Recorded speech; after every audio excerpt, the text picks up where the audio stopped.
nzora dijwi ry'ibyiringiro muri ikiganiro umusomyi ibyo byanditswe byera tukabyigira mu nsanganyamatsiko zitandukanye kugira ngo turusheho kunguka. Ni muri urwo rwego ubu turi ku nsanganyamatsiko ivuga ngo nawe Yesu arakubaza. Insanganyamatsiko rero cyo tureberamo ni ibibazo Yesu yagiye abaza igihe yarari mu murimo we wo kwigisha. Kibazo tukareba uwo yakibajije cyangwa abo yakibajije cyo yaragendereye aho yifuzaga ko kibavana naho yifuzaga ko cyabageza, nuko tukareba inyifato bagize kuri icyo kibazo niba baramushubije cyangwa bataramushubije, hanyuma tugasoza tubyerekezaho abyishyiraho nawe ukabyishyiraho ko natwe Yesu arimo kutubaza mu gihe cya none. Rero mukunzi wa radiyo ijwi ry'ibyiringiro, muri insanganyamatsiko nawe Yesu arakubaza, tugiye kureba urwunge rw'ibibazo bine biri muri Matayo 16 umurongo wa 8, wa 9, wa 10 n'uwa 11. Murongo wa 8 Matayo 16. Yesu arabimenyera ababaza ati, mwaba afite kwizera gukemwe igitumye mwiburanya ubwanyu nuko mudafite imitsima.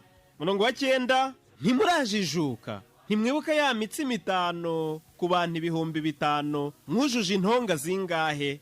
Murongo wa 10, cyangwa ya mitsima 7 ku bantu 4,000 mwujuje ibitebo bingahe. Murongo wa 11, ni iki kibabujije kumenya yuko ntababwiye iby'imitsima, keretse ko mwirinda umusemburo w'abafarisayo n'uw'abasadukayo. Rero mukunzi wa radiyo ijwi ry'ibyiringiro, urwunge rw'ibibazo kugira ngo bisobanukirwe neza n'abo Yesu yabibajije, reka tugiye muri Matayo igice cya 16 umurongo wa 1 tugeze uwa 12.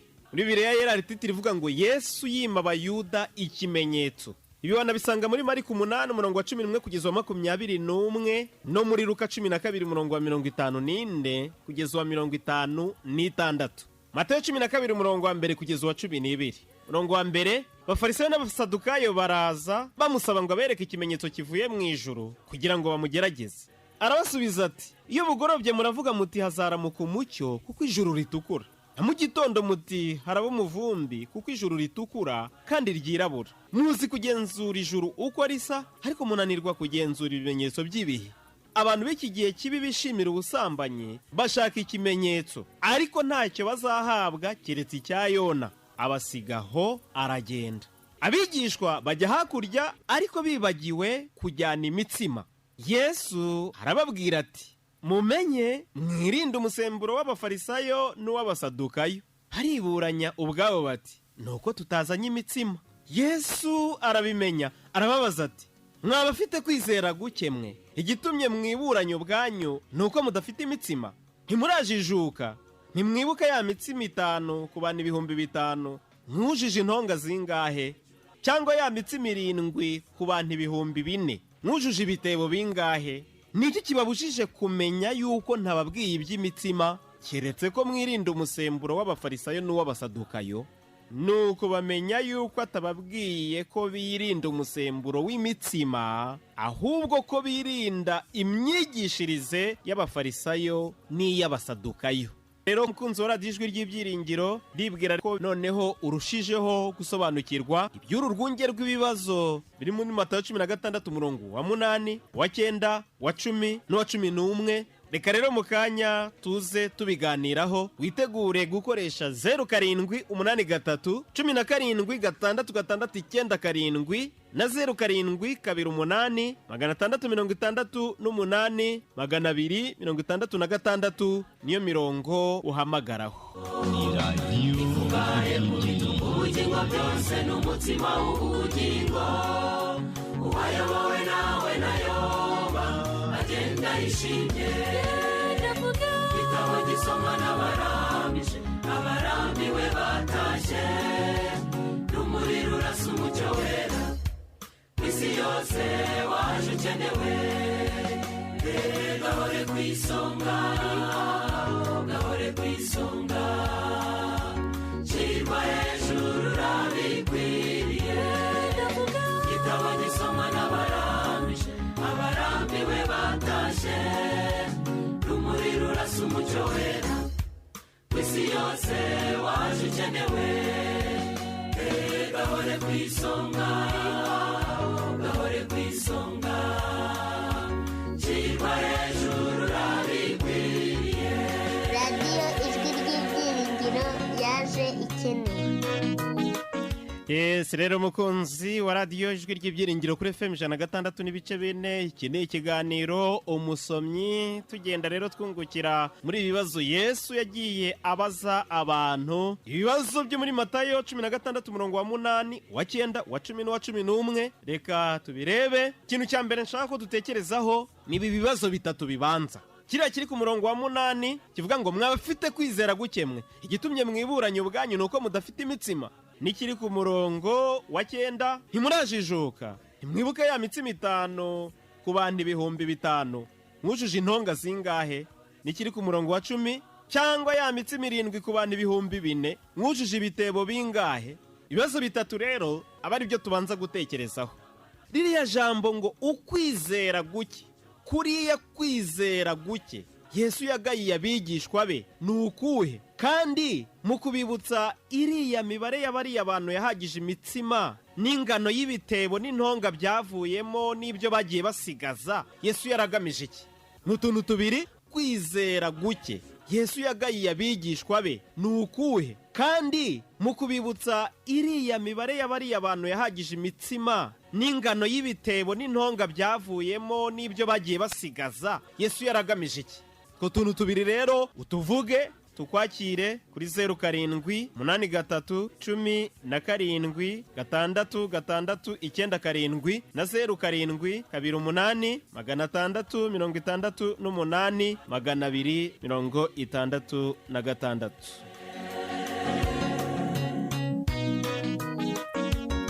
Umva radiyo ijwi ry'ibyiringiro. abanyamahanga bose reka bakuvuga ibigwi, natwe abanyarwanda twese turabihamya neza.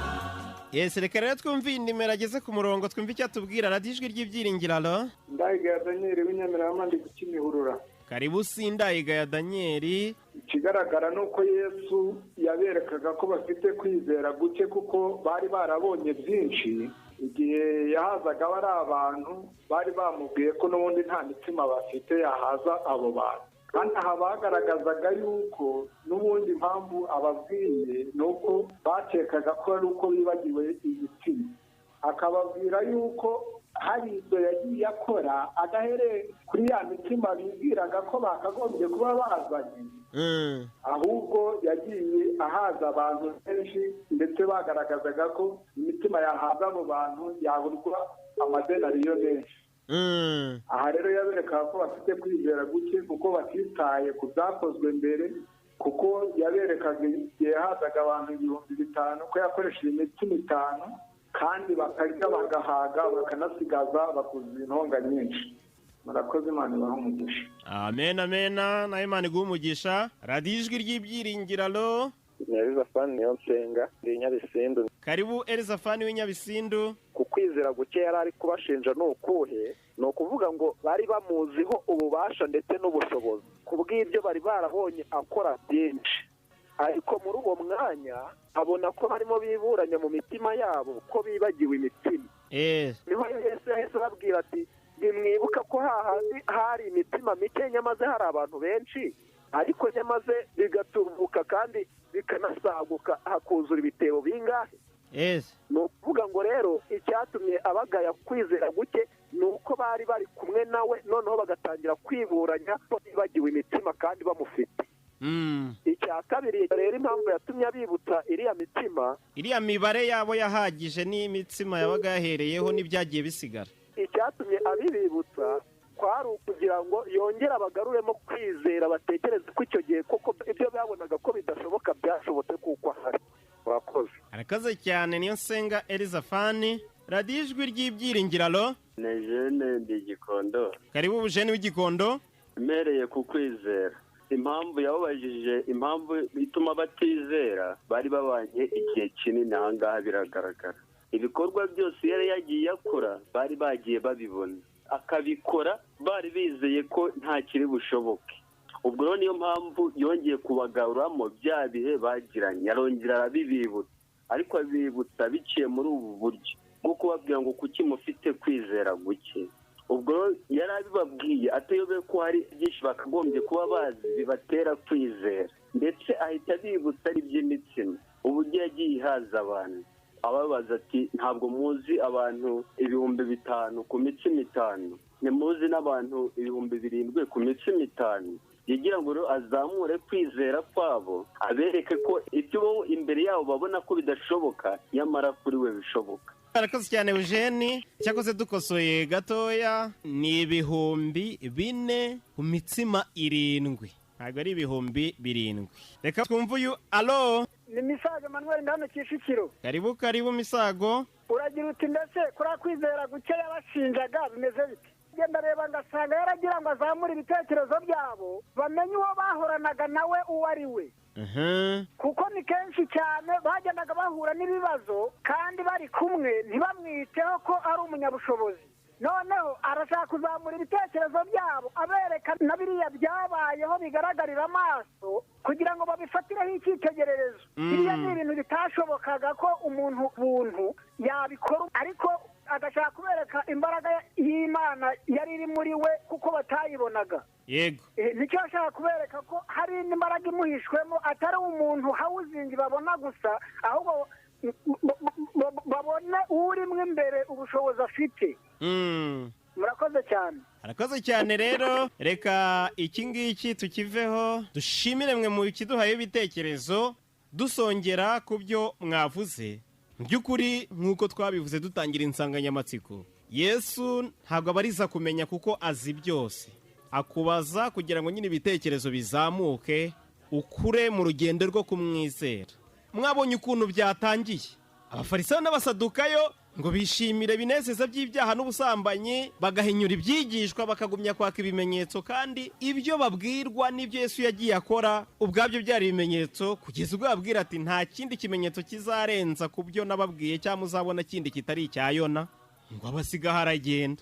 Abigishwa rero bagiye ntibajyana impamba, nta kintu bari bapfunyitse. Yesu rero ati mumenye mwirinde umusemburo w'abafarisayo n'uw'abasadukayo. Noneho rero mu kwigaya bati ibi abitubwiye kubera ko abona twe ntabyo twapfunyitse byacu. Ntekereza ko ahari bagize ngo arababwiye ngo ubwo nta mitsima itari mwimusemburo mwebwe mwipfunyikiye, mukaba mutazanye impamba yanyu, mwemere inzara ibakubite, mwirinde kuza gusaba cyangwa kwifashisha ibyo abafarisayo n'abasadukayo babaha bisembuwe, kuko urumva uriya musemburo igitubura nyine cyakoreshwaga mu gukora imigati. Abigishwa rero bo bagira ngo arababwiye ati sinjye wabwiye ngo nimupfunyike, kuko mutapfunyitse ibidasembuwe, mwemere rero mushinyirize inzara ibakubite, aho kugira ngo muze kwasamira ibisembuwe y'abafarisayo n'abasadukayo. Batangiye kubyumva uko atashatse kubabwira. Yesu rero abagayira kwizera guke bagaragaje.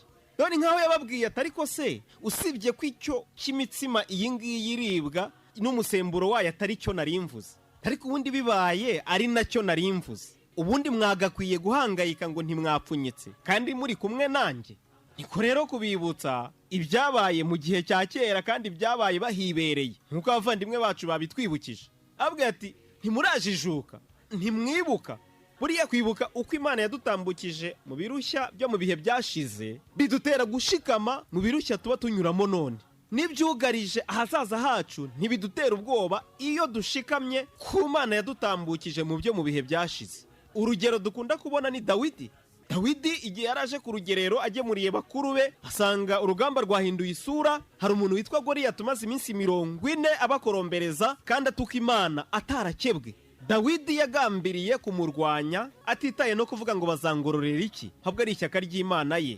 Igihe rero umwami yamubwiraga ati si uriya ko yamenyereye intambara wowe ukaba uri umusore muto, yamubwiye ati hari icyo nibuka nyagasani, hari icyo nibuka, uko ndeba uku ndagira umukumbi wa data, intare iraza nkavutagura, idubu yaza nkavutagura, yaba yafashe intama nkayiyaka, urwasaya nkaruhwanya ikarambarara hariya. Kwibuka ibyo rero byaramukomeje, bimwizeza yuko Imana yamuhaye ubwo butwari bwo kwica intare n'idubu, izanamugabiza Goliyati agapfa nka kimwe muri ibyo bikoko. Niko yavuze ati Imana iri mu ruhande rwanjye, yabanye nanjye icyo gihe ndwana n'izo nyamaswa n'ibyo bikoko, uyu mufilisitiya nawe utarakebwe uhangara kuyituka izamungabiza apfe nka kimwe muri ibyo bikoko.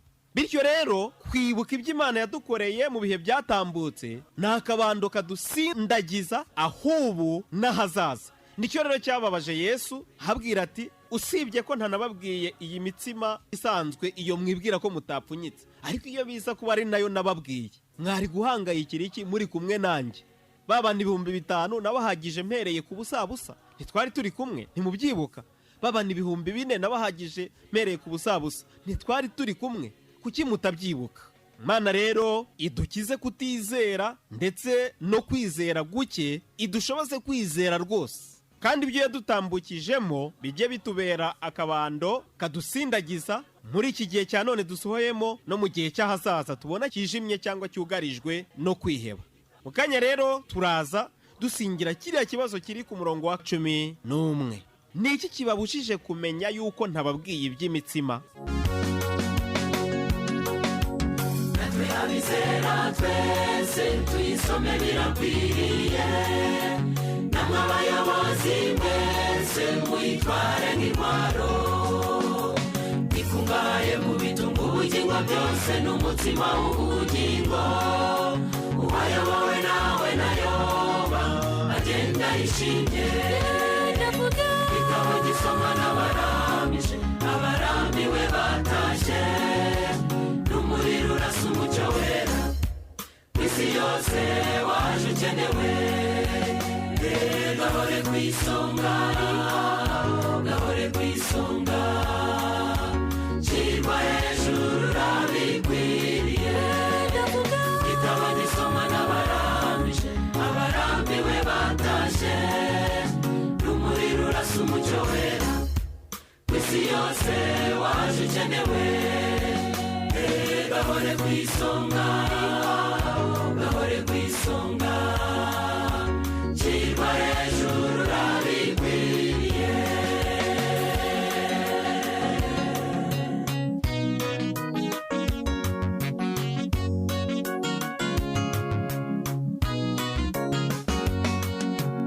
Abanyamahanga bose reka bakuvuga ibigwi, natwe abanyarwanda twese turabihamya neza, wajusa n'imitima yabaye akayabwe, uri igitabo cy'ingenzi, uwayobowe nawe nayoba agenda yishimye, igitabo gisomwa n'abarambije abarambiwe batashye, n'umuriro urasa umucyo wera isi yose waje ukenewe, gahore ku isonga, gahore ku isonga, shirwa hejuru urabikwiriye, igitabo gisomwa n'abarambije abarambiwe batashye, n'umuriro urasa umucyo wera isi yose waje ukenewe, gahore ku isonga, gahore ku isonga, shirwa hejuru urabikwiriye, igitabo gisomwa n'abarambije abarambiwe batashye, n'umuriro urasa umucyo wera isi yose waje ukenewe, gahore ku isonga, gahore ku isonga, shirwa hejuru urabikwiriye, igitabo gisomwa n'abarambije abarambiwe batashye, n'umuriro urasa umucyo wera radiyo ijwi ry'ibyiringiro yaje Rero mukunzi wa radiyo ijwi ry'ibyiringiro ni ikiganiro Umusomyi, nkigutegurira kandi nkakikugezaho ndi Obedi Bugingo. Insanganyamatsiko turiho muri iyi minsi nivuga ngo nawe Yesu arakubaza. Turebera hamwe ibibazo Yesu yagiye abaza mu murimo we wo kwigisha, natwe nyuma yo kubisuzuma tukabyiyerekezaho ko ari twabibaza. Aho rero turi uyu munsi ni urwunge rw'ibibazo biri muri Matayo 16 umurongo wa 8, wa 9, wa 10 n'uwa 11. Ni ibibazo 4.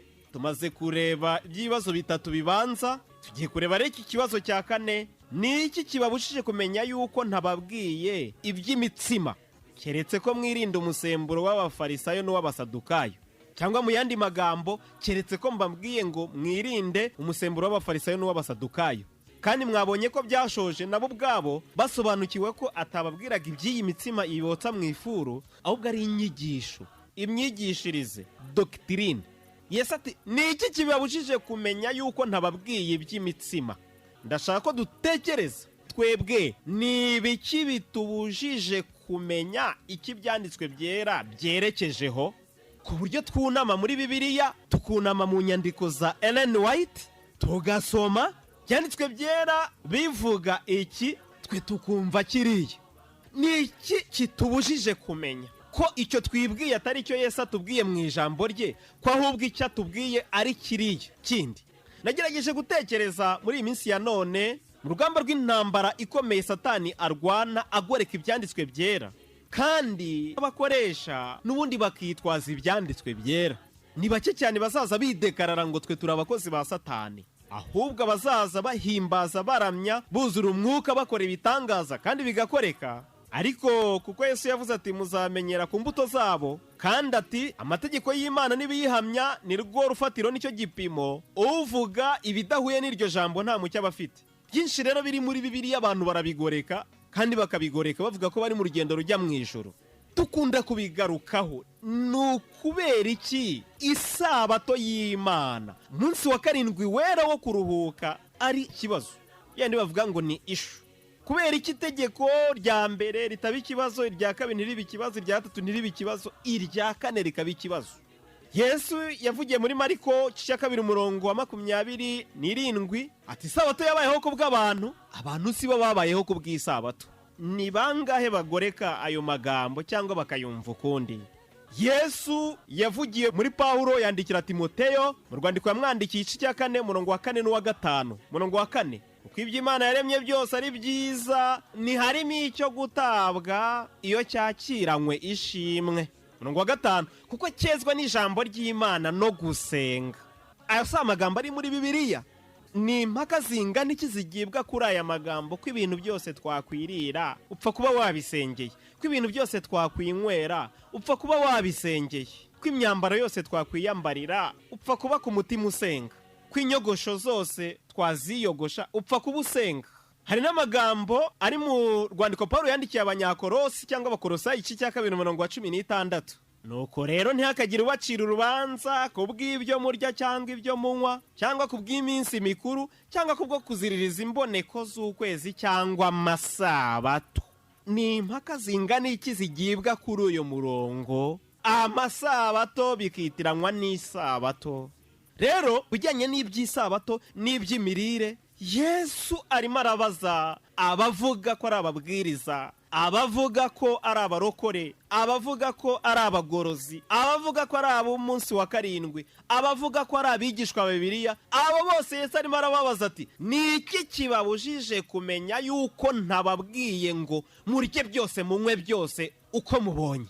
Yesu kandi arimo arababaza ati ni iki kibabujije kumenya yuko ntababwiye yuko isabato ivugwa mu itegeko rya 4 yakuweho cyangwa yahinduwe? Rero iki kintu kirakomeye. Yesu yabajije abigishwa bati ni iki kibabujije kumenya yuko ntababwiye ibi? Natwe rero tubitekerezeho, ni ibiki bitubuza kumenya iki byanditswe byera byerekejeho tukiyumvira biriya bindi? Telefone 0787-667 cyangwa se 0728-668-266. gahore ku isonga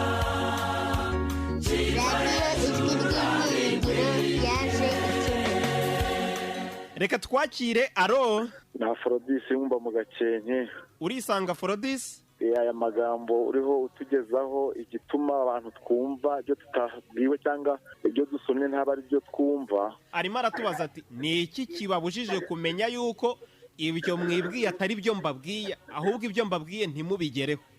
Buriya ibyo byose ubundi wari umugambi wa Satani, cyangwa se na n'uyu munsi ni umugambi wa Satani, kuko abantu dufata n'igitabo uyu munsi wa none, natwe kanje n'undi muntu duhuriye ku gitabo kimwe dufite, ugasanga igitabo kiraduhanganishije, kandi ibyo turi kuvuga muri twe mu bigaragara harimo umwe uri gushaka kubyumva we ku ruhande rwe akoresheje amarangamutima ye, noneho dusanga rya jambo ntituryumvise tugiye kurihanganisha kandi icyo cyangwa se icyo Imana yavuze aho ngaho atari cyo turiho, ahubwo turi ku kijyanye n'amarangamutima yacu, twemere ngo twumvire umwuka atuyobore. Yesu rero nawe ikintu yabasagaho ni uko abantu bashakaga kumva ibijyanye n'imibereho yabo cyangwa n'ubuzima bwabo bwite, bashaka bwo kugaragara uko bashaka, badashaka kugaragara uko umwuka w'Imana bishaka cyangwa se uko Imana yo ibishaka yabivuze. Icyo kigatuma rero na n'uyu munsi wa none ibyo biriho, Yesu ambaza icyo kibazo, ibyo ari kumbwira atari byo numvise, ahubwo nkumva ibyo ngewe umutima wanjye cyangwa se ubwenge bwanjye bumbwira, kandi atari cyo ubwenge bw'Imana buvuze. Icyo rero kiba ikibazo, kuko igihe cyose umuntu atumviye umwuka w'Imana ngo ari umuyobora, byanze bikunze bizaba ikibazo, kuko ibyo umwuka ashaka ibyo kamere ishaka. Ni ikibazo rero gikomeye cyane, kuko dukwiriye kumvira umwuka wera w'Imana akaba ari utuyobora, kurenza uko turashaka gukoresha intekerezo zacu kugira ngo arizo ziyoboka. Kuko burya nanone n'umunyarwanda yaravuze ati akuzuye umutima agasesekara ku munwa. Ni nacyo cyatumye Yesu avuga ati rero muzabamenyera ku mbuto zabo. Ni ukuvuga ngo igihe cyose wa muntu kuko ibyo yavuze ibyo ari kuvuga bitajyanye n'ukuri nyine k'ukuri, niho bizagaragara yuko n'ibyo yakoze bitajyanye na kwa kuri, ugasanga w'ibyo avuga ari kwita ko ari ukuri, ariko ukuri nyako ntari kukugenderamo, ahubwo ari gukora ibitandukanye n'ukuri. Icyo rero kizaba kigaragaza yuko ibyo yavuze bidaturutse ku Mana, ahubwo ibyo Imana yari yamubwiye atari byo yakoze, kuko yakoze ibyo kamere yishaka. Yarakoze cyane Hakizamungu Aphrodis. Nabahaye ingero nkeya z'ibifatwa ukundi bidafashwe muri kontekste yagutse ya Bibiliya. Mariko 2:27 isabato yabayeho kubw'abantu, abantu sibo babayeho kubw'isabato. Tuza isabato yabayeho kubw'abantu, abantu sibo babayeho kubw'isabato. Tuza rero isabato rwose, isabato yabayeho kubw'abantu, ntabwo ari twe twabayeho kubwayo.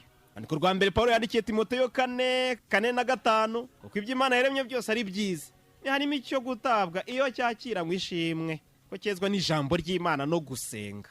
Undi kandi mu Bakolosayi Paulo abandikira 2:16 ati nuko rero ntihakagira ubacira urubanza rw'ibyo murya cyangwa ibyo munywa, cyangwa kubw'iminsi mikuru, cyangwa kubwo kuziririza imboneko z'ukwezi cyangwa amasabato. Muri ibyo byose rero mbabwiye harimo ibyo kurya, harimo ibyo kunywa, harimo iby'isabato n'amasabato. Ariko Yesu arimo arabaza ababigisha bose bahagarara ku ruhimbi, bigisha ko umunsi wose waruhuka, icy'ingenzi nuko barukageza kuri 7, yuko sabato se ko yabayeho kubw'umuntu, se yabayeho kubw'umuntu, ntabwo umuntu ari we wabayeho isabato. Wayimanaginga uko ushaka, kurya se none se nyine nabisengeye, reka mbinywe reka mbirya. Yesu arimo aratubaza ati ni iki kibabujije kumenya yuko ntababwiye ngo murye byose cyangwa munywe byose uko mubonye? Kandi aratubaza ati ni iki kibabujije kumenya yuko ntababwiye yuko isabato igaragara mu itegeko rya 4 yahinduwe cyangwa yakuweho, nk'uko mwe mubyibwira cyangwa mubyigisha? Ibyo nabindi tuvuga ni Bibiliya yera, ingeri mu mwijima w'icuraburindi uragahora. Yesu reka tukwakire radiyo ijwi ry'ibyiringiro. Murakoze cyane, n'ubundi ni Nsengeri Zafani w'Inyabisindu. Karibu kugaruka. Rero buriya umusomyi twakoze ku itariki ya 2 ukwezi kwa 12 umwaka wa 2019, n'ubu turimo tureba ikibazo Yesu yari arimo abaza abigishwa be, ababwira ati aho si cyo gituma muyoba kuko mutamenye ibyanditswe. Ati mwarahabye cyane. Icyo gihe twaganiriye ku mpabe yasomye n'impabe itarasomye. Dusanga impabe yasomye ibikataje, kugaruka kwayo biragoye, kugwa kwayo ni kunini cyane. Aho rero mpifashishije muri uyu musomyi nanone kugira ngo tugaruke turebe impamvu y'uko twumva ibintu uko Yesu atabitubwiye, cyangwa se uko ijambo ry'Imana ritabitubwiye. Ugasoma icyo ijambo ry'Imana rivuze, waduhaye ingero nkeya, ariko icyo nshatse kuvuga, uyu muntu wese iyo atayobowe n'umwuka wera yumva ibintu uko ashaka kubyumva, ntabwo yumva ibintu uko Yesu Kristo abivuga. Ni ukuvuga ngo rero nk'uko Pawulo yabivuze mu Bagalatiya 5:16, mureke tuyoborwe n'umwuka, nibwo tutazakora ibyo kamere zacu zirarikira. Ni ukuvuga ngo rero igituma ahangaha rwose rwose Yesu yavuze iby'imitsima abantu bagahita bumva ko batazanye imitsima. yavuze iby'umusemburo bumva imitsima yotswa mu ifuru. Bumva imitsima yotswa mu ifuru. We yaravuze inyigisho ziyobya z'abafarisayo n'abasadukayo. Ni ukuvuga ngo rero n'ubundi bari bahatse cyane nk'uko uwo musomyi wari urimo bivuga, bari bahatse cyane bumvise ibyo Yesu atavuze. Reka rero tubane n'Imana kandi twumve ijambo ryayo, dusabe Mwuka Wera kubana natwe kuko Yesu yaramusezeranye. Nibyo nakwisabira nsabira abantu bose kubona mu izina rya Yesu. Amen, amen. radiyo ijwi ry'ibyiringiro yaje ikenewe. radiyo ijwi ry'ibyiringiro. Alo, Yesu ashimwe. Ni William, karibu. ntabwo byoroshye kumva ikintu uko kitavuzwe. ikintu nikivugwa ukibyazemo ikindi. Uvuga ari ibintu byoroshye, tujya dukunda kujya mu misango ahantu habera ubukwe, kumva umuntu aguze ikintu maze ikintu agenekereje runaka, umuntu runaka agahita abyumva mu gihe abandi batabyumvise.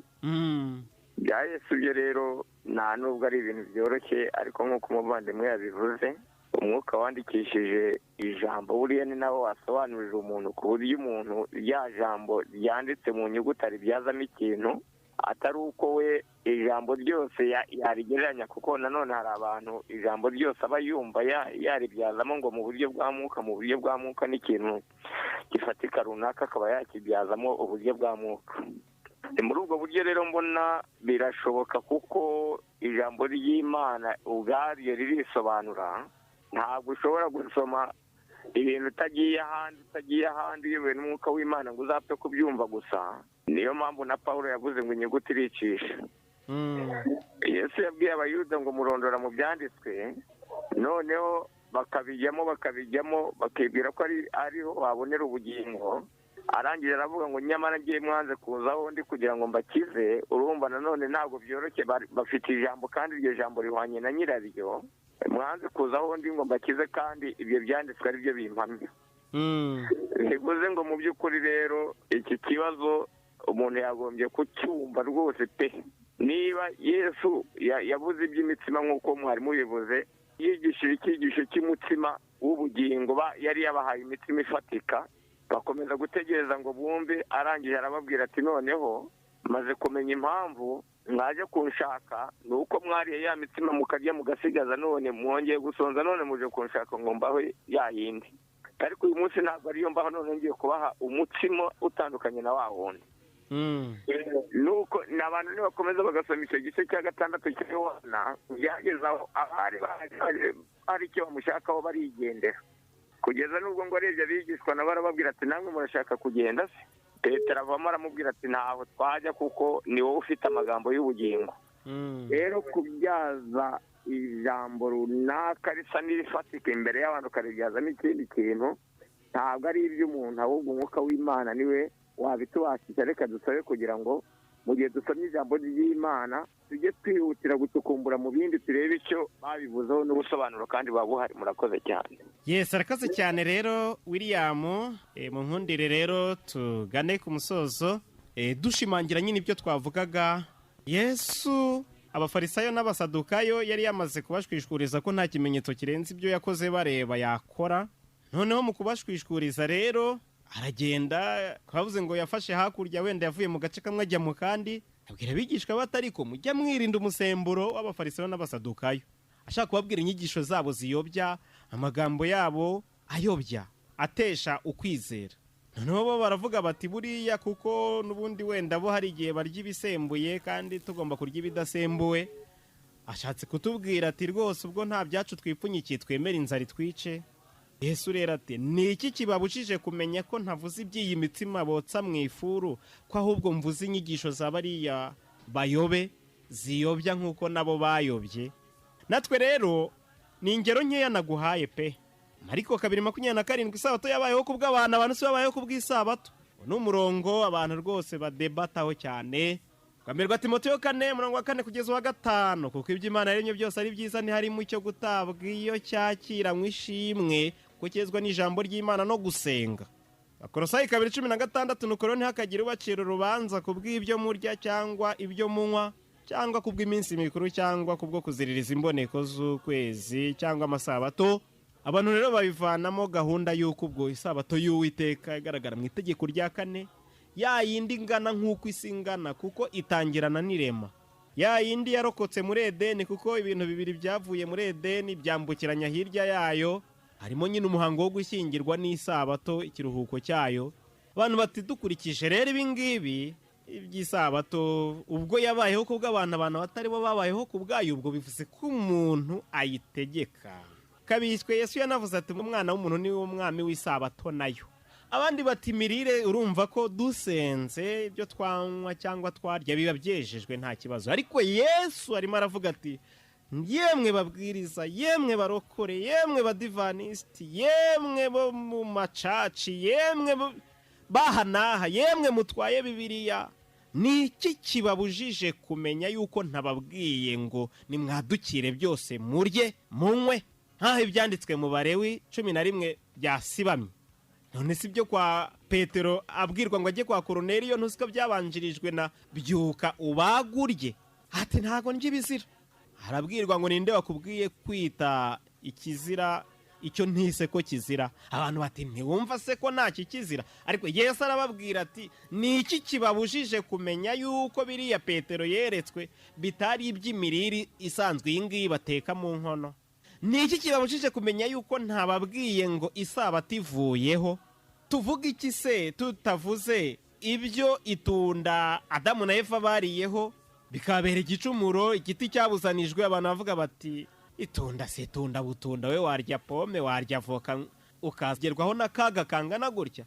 Buriya bakoze ikirenze gusoroma urubuto bakarya, ndetse icyo bakoze rata twakivumbuye Imana yanze kucyandikisha. Bararyamanye, barasambanye. Iyo umugabo n'umugore iyo baryamanye ubwo byitwa gusambanara. None se Yesu rero barababwira ati ariko se mwabantu mwe nkamwe mwigisha gutyo, ni iki kibabujije kumenya yuko mu kuvuga itunda nyine nari imvuzi ritunda ryera ku giti, ntari imvuzi ibyo mwebwe mwishyiriraho? Rero dusaba Imana kugira ngo nuko Imana tumurikire duhamanye n'ijambo, kuko niwe waryandikishije, ni uzi icyo risobanura. Nirivuga gutya natwe twumve gutya, nibitaba ibyo rizajya rivuga gutya kumve kuriya. Birangire turabafite kwizera guke, birangire turabadafite kwizera, birangire turabatibuka, birangire turabatazirikana. Mana rero idushoboze kujya mu ruhande rwiza rw'ijambo ryayo n'icyo rivuga.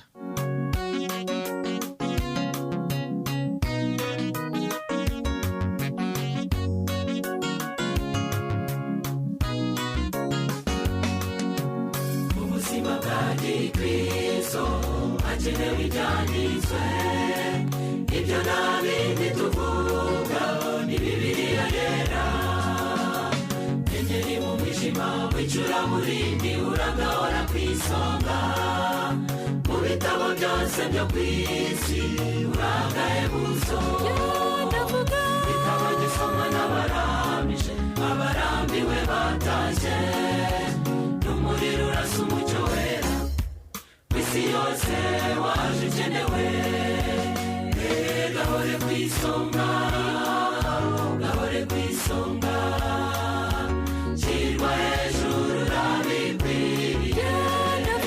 Bitabo gisomwa n'abarambije, abarambiwe batashye, n'umuriro urasa umucyo wera w'isi yose waje ukenewe.